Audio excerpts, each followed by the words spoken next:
Hello, my name's Shalise. Welcome now, everybody, to my Spider-Man The Satan Never Sleeps review. Before I go into this review, everybody, here's the free digital movie code I offered to the first person who wants this, or if you already have this film, don't get it. I'll take this code for someone who has it, or who needs it. Suicide Squad right here. This is the code. Follow the instructions, and that should be for you, so happy holidays for you for that one.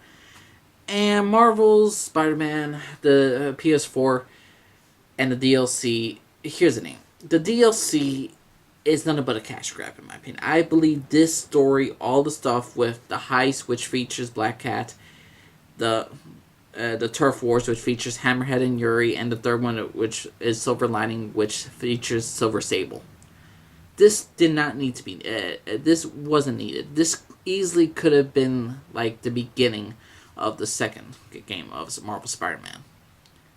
I just don't... Here's the thing. You hinted that Black Cat was in this game. You should not even shown her in the DLC. You should not even have her in the DLC. She should have been a part of the second game. You know, have a refreshing face, something new, something different. Yuri's changed throughout of like being a cop and being a woman who desires nothing but to end the lives of these murderers. Could have been greatly developed in the second game.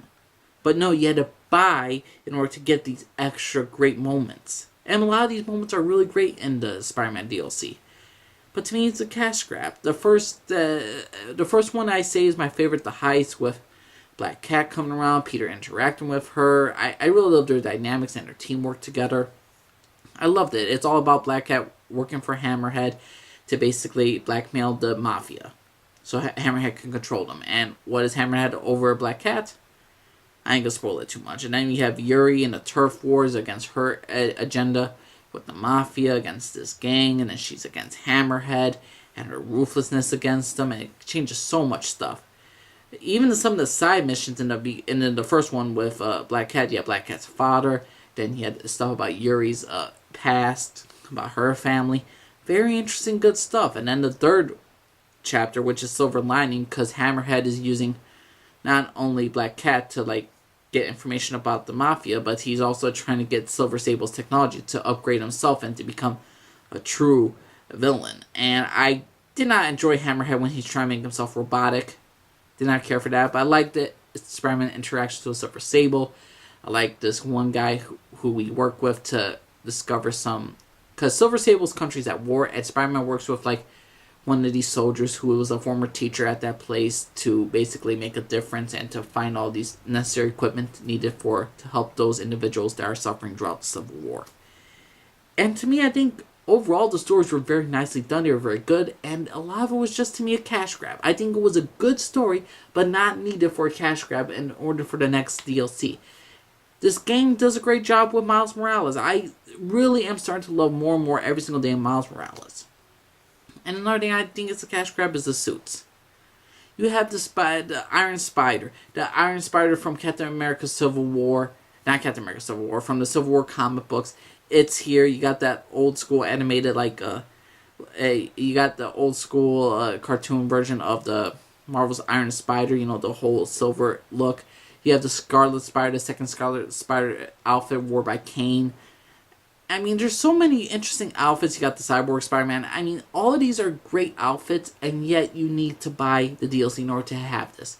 And most people will pay, like I did. I did pay for it.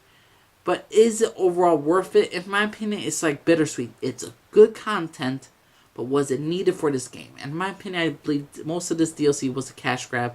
Again, I repeat it. But it's not like it was a bad thing I played. I enjoyed it more. If you like the original PS4 Spider-Man, and you're just going to like this one. This is just more of the same, but more good stuff and more filler and more character progression. And I loved it.